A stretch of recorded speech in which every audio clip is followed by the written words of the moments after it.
Marcus Chen pressed his back against the burgundy wallpaper of the Grand Plaza Hotel's third-floor corridor, his breathing shallow and controlled.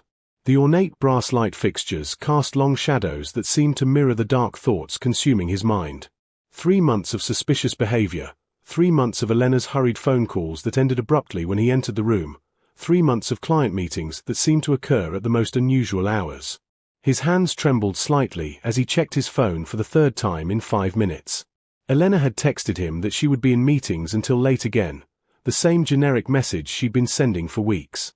But Marcus had seen her car in the hotel parking garage, had watched from across the street as she walked through the lobby with purpose, her laptop bag slung over her shoulder in that familiar way that once made him smile but now filled him with dread.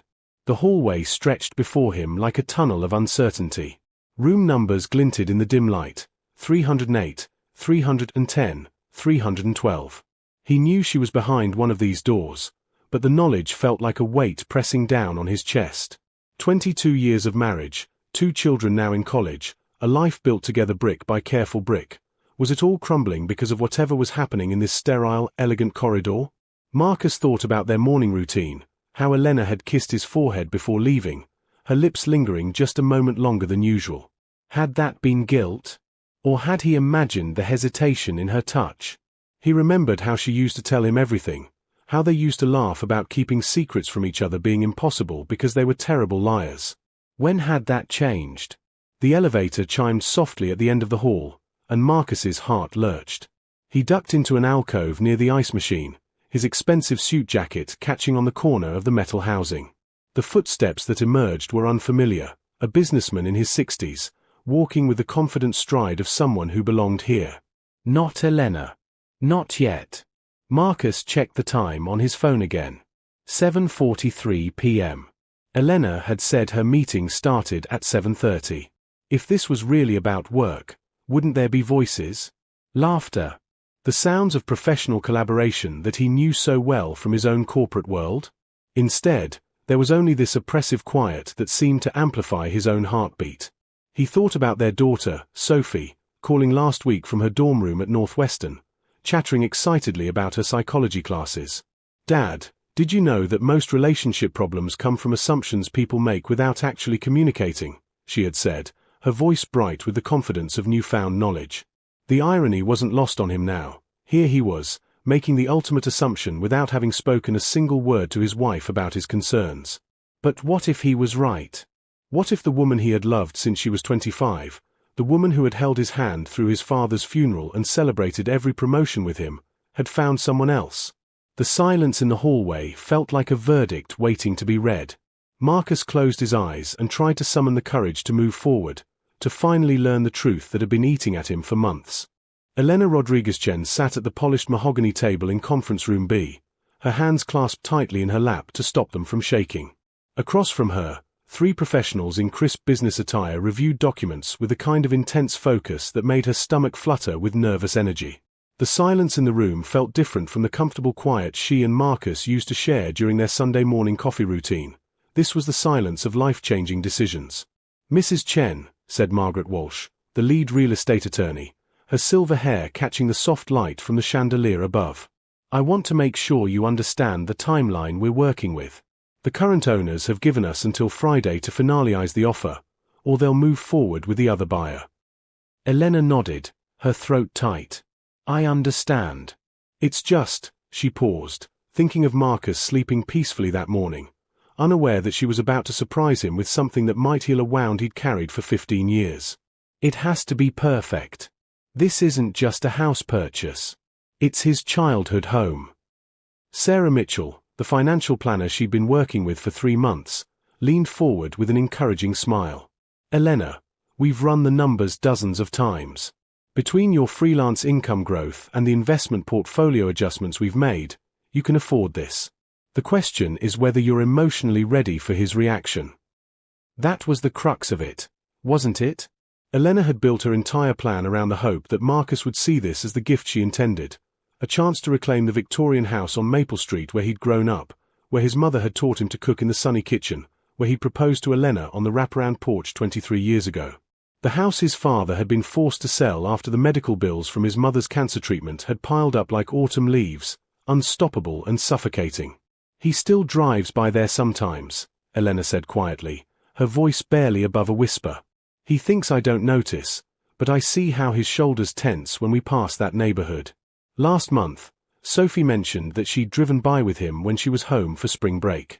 He told her stories about hiding in the old oak tree, about the way the house smelled like his mother's bread every Sunday. The third person at the table, James Morrison from the title company, cleared his throat gently. Mrs. Chen, if I may, this is one of the most thoughtful gifts I've encountered in 30 years of real estate. But gifts of this magnitude can sometimes feel overwhelming to the recipient. Have you considered how you'll present this to your husband? Elena's phone buzzed on the table, and she glanced down to see Marcus's contact photo, the silly selfie they'd taken at Sophie's graduation where he was making bunny ears behind her head. Her heart clenched. For 3 months, she had been living a double life, sneaking around to meetings with financial advisors, real estate agents, and lawyers. She had told herself it was worth the deception, that the surprise would justify the secretive behavior that was so unlike her. But now, sitting in this hotel conference room at nearly 8 o'clock on a Thursday evening, she wondered if she was making a terrible mistake. Marcus was the kind of man who researched toasters for 3 weeks before buying one. How would he react to discovering that she had purchased his childhood home without consulting him? I've been practicing what I want to say, Elena admitted, pulling out a notebook filled with draft speeches she'd written and rewritten. I know it sounds silly, but I wanted to get the words right. I want him to understand that this isn't about grand gestures or trying to fix something that isn't broken. It's about giving him back a piece of his history, a piece of his mother. Margaret Walsh smiled warmly. It doesn't sound silly at all. In fact, it sounds like love. Elena looked around the room at these strangers who had become her conspirators, helping her navigate the complex world of real estate transactions and mortgage approvals. In 2 days, if everything went according to plan, she would hand Marcus the keys to 847 Maple Street and watch his face as he realized that home, real home, was finally within reach again. She just hoped that the weight of the secret wasn't already too heavy for their marriage to bear. David Kim adjusted his burgundy vest and straightened his gold name tag as he watched the scene unfold from behind the marble reception desk of the Grand Plaza Hotel. In his 4 years as a concierge, he had developed an almost supernatural ability to read the emotional undercurrents that flowed through the lobby like invisible rivers. Tonight, those currents were particularly turbulent. The man in the expensive charcoal suit had been pacing near the elevator bank for the past 20 minutes, checking his phone obsessively and running his hands through his graying hair in a way that screamed of internal turmoil. David had seen this behavior before, the telltale signs of a spouse convinced they were about to catch their partner in an act of betrayal. The man's posture spoke of barely contained anguish, the kind that came from months of suspicion finally reaching a breaking point. What the distraught husband didn't know was that David had personally escorted his wife to conference room B 3 times over the past month. He had witnessed her nervous energy, her careful questions about privacy and discretion, her obvious concern about keeping something important secret. But David had also seen the documents she carried, legal papers, financial statements, real estate listings. Nothing that suggested infidelity, everything that suggested a significant purchase. David glanced at his watch, 7:52 p.m. Mrs. Chen's meeting with the real estate team was scheduled to run until 8:15. The man in the suit was growing more agitated by the minute, his pacing becoming more erratic. David recognized the signs. This was a man on the verge of doing something he might regret forever. The elevator dinged, and a young couple emerged, laughing about something on their phone. The sound seemed to startle the husband, and David watched as he took a step toward the elevator, then stopped, his face a mask of determination and dread. This was it, the moment when assumption would collide with reality. David had a choice to make. Hotel policy was clear about guest privacy, but his conscience was equally clear about preventing unnecessary heartbreak. He thought about his own parents, how his father's jealousy had poisoned their marriage for years before they finally learned to communicate. He thought about the countless couples he had seen in this lobby, some celebrating love, others destroying it through misunderstanding. Making his decision, David stepped out from behind the reception desk and approached the man with the practiced smoothness of someone trained to handle delicate situations. "Excuse me, sir," he said in a low, respectful tone. "I don't mean to intrude, but I couldn't help but notice you seem concerned about something. Is there anything I can help you with?" The man turned, his eyes wide with surprise and something that looked like guilt. Up close, David could see the pain etched in the lines around his eyes, the way his jaw was clenched tight enough to cause headaches. "No, I'm just waiting for someone," Marcus said, his voice hoarse. "Mr. Chen, isn't it?" David said gently, recognizing him from the photos Mrs. Chen had shown during one of their conversations about the surprise. "Your wife has mentioned you." The blood drained from Marcus's face. What did she say?" David could see the man's world tilting on its axis, assumptions solidifying into what he believed was confirmation of his worst fears. This was the crucial moment, the fork in the road where David's next words would either prevent a tragedy or enable one. "She talks about you constantly," David said carefully. "About how much she loves you, how excited she is about this project she's been working on. Sir, I realize this might be presumptuous of me, but whatever you think is happening here, I believe you might want to consider that there could be another explanation." Marcus stared at him, confusion replacing some of the anguish in his expression. "Project?" David nodded toward the conference room corridor. "She's been meeting with a real estate team for months. Legal advisors, financial planners. Mr. Chen, I've worked in hospitality long enough to recognize the difference between someone planning a betrayal and someone planning a surprise. Your wife, she's planning a surprise." The revelation hit Marcus like a physical blow. He stumbled slightly, reaching out to steady himself against a marble pillar. "A house," he whispered, the pieces suddenly shifting in his mind like a kaleidoscope forming a new pattern. David smiled gently. "I think that's a conversation you should have with your wife. But sir, whatever you do, please don't let fear make decisions for you. Love deserves better than that." Sarah Mitchell had facilitated hundreds of financial planning meetings throughout her 27-year career, but few had carried the emotional weight of the session unfolding in Conference Room B. She watched Elena Rodriguez-Chen pace beside the floor-to-ceiling windows that overlooked the city's twinkling lights, her client's nervous energy filling the elegant space like electricity before a storm. "The appraisal came back this afternoon," Sarah said, reviewing the documents spread across the mahogany table. 847 Maple Street is valued at exactly what we anticipated, $485,000. With your down payment and the pre-approval we secured, you can close by next Wednesday. Elena stopped pacing and turned, her dark eyes reflecting a mixture of excitement and terror. "Next Wednesday. That's 5 days before our anniversary."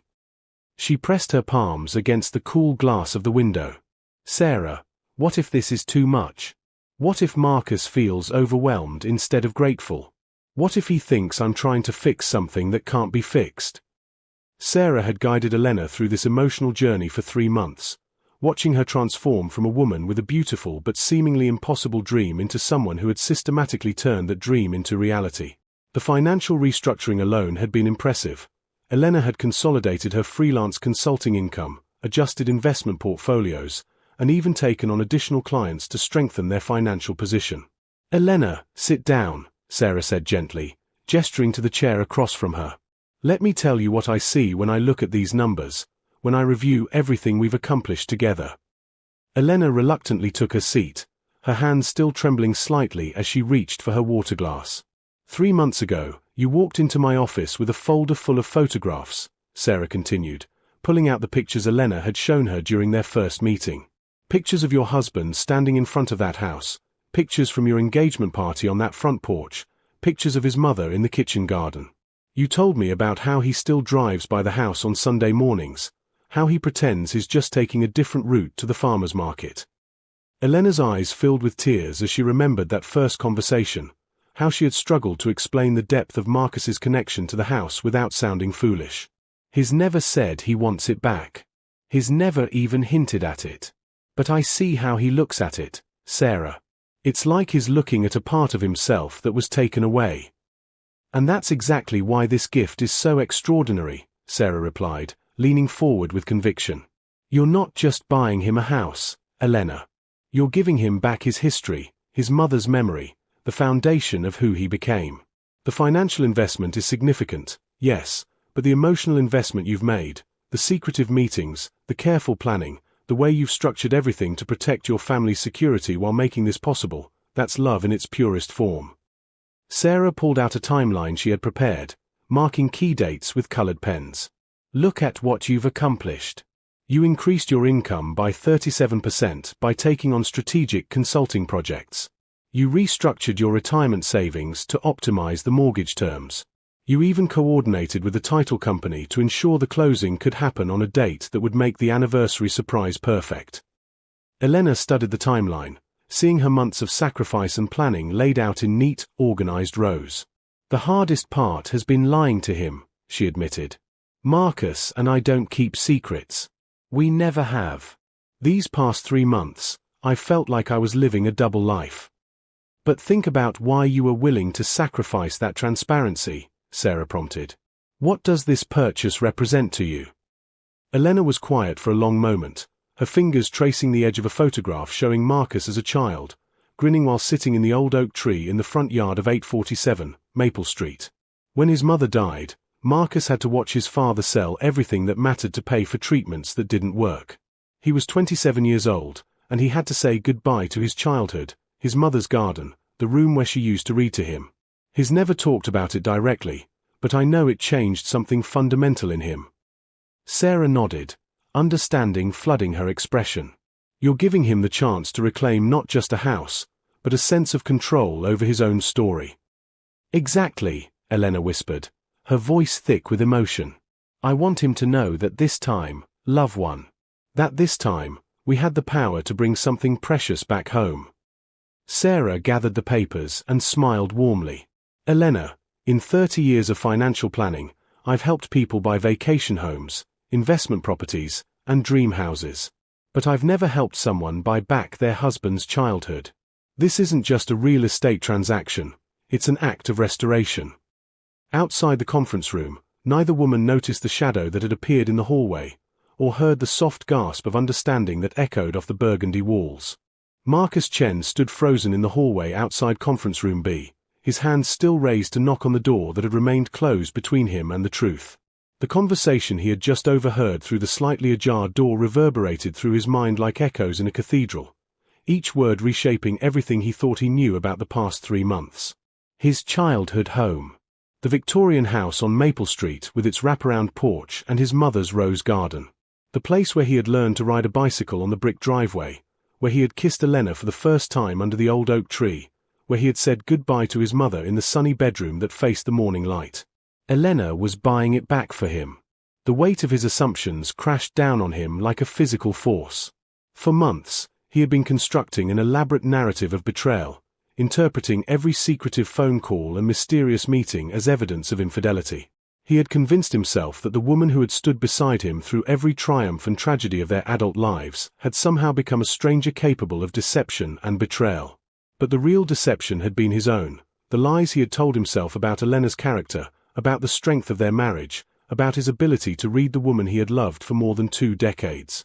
Marcus pressed his forehead against the cool wall, his expensive suit suddenly feeling like a costume he had worn to play the role of the wronged husband. Through the crack in the door, he could hear Elena's voice, thick with emotion as she spoke about wanting to give him back control over his own story. The irony was devastating. While she had been working tirelessly to heal an old wound, he had been busy creating a new one. The silence in the hallway that had once felt ominous now felt sacred, a moment suspended between his old understanding and the new reality taking shape in his chest. David Kim's words echoed in his memory, "Love deserves better than that." How close had he come to destroying something beautiful because of his own fears and insecurities? The conference room door opened fully, and Elena stepped into the hallway, her laptop bag slung over her shoulder in the familiar way that now made his heart ache with love rather than suspicion. She looked up and saw him standing there, and the expression that crossed her face was not guilt or fear, but surprise and concern. "Marcus," she said, her voice soft with confusion. "What are you doing here? Is everything okay? Did something happen with the kids?" He looked at her, really looked at her, and saw what he should have seen all along. The exhaustion around her eyes wasn't from late-night trysts but from months of careful planning. The nervous energy he had misinterpreted as guilt was actually the excitement of someone carrying a beautiful secret. The distance he had felt between them wasn't emotional withdrawal but the necessary space she needed to orchestrate something extraordinary. "I followed you," he said simply, his voice rough with emotion. "I thought," he stopped, unable to voice the ugly assumptions that now seemed so foreign to who they really were. Elena's eyes widened with understanding, and then filled with tears. "Oh, Marcus. Oh, honey, no."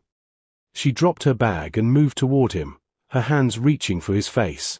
"How long have you been thinking that? How long have you been carrying that fear?" 3 months, he whispered, leaning into her touch. "I'm so sorry, Elena. I should have talked to you. I should have trusted." "The house," she interrupted gently, searching his eyes. "You heard about the house." Marcus nodded, his throat too tight for words. Elena's face transformed, worry giving way to the radiant smile he had fallen in love with all those years ago. "I wanted to surprise you for our anniversary," she said, her voice trembling with excitement and relief. "I wanted to give you back the place where your mother taught you that home isn't just a building, it's where love lives. I wanted you to know that we finally have the power to reclaim the things that matter." Marcus pulled her into his arms, holding her tight against his chest as the magnitude of her gift, not just the house, but the months of sacrifice and planning, washed over him. In this silent hotel hallway, surrounded by the ordinary business of other people's lives, he felt the pieces of his world rearranging themselves into something even more beautiful than before. "I love you," he whispered into her hair, the words carrying the weight of apology, gratitude, and renewed commitment. "I love you so much it terrifies me sometimes." Elena pulled back to look at him, her eyes bright with tears and laughter. "Scared enough to follow me to hotels and lurk in hallways?" "Apparently," he said, managing a laugh that was half relief and half amazement at his own foolishness. The hallway that had once echoed with his fears now resonated with something far more powerful, the sound of a marriage not just surviving misunderstanding, but emerging stronger because two people chose love over assumption, trust over fear. In 5 days, they would walk through the front door of 847 Maple Street together. But the real homecoming was happening right here, in this quiet corridor where silence had finally revealed the truth.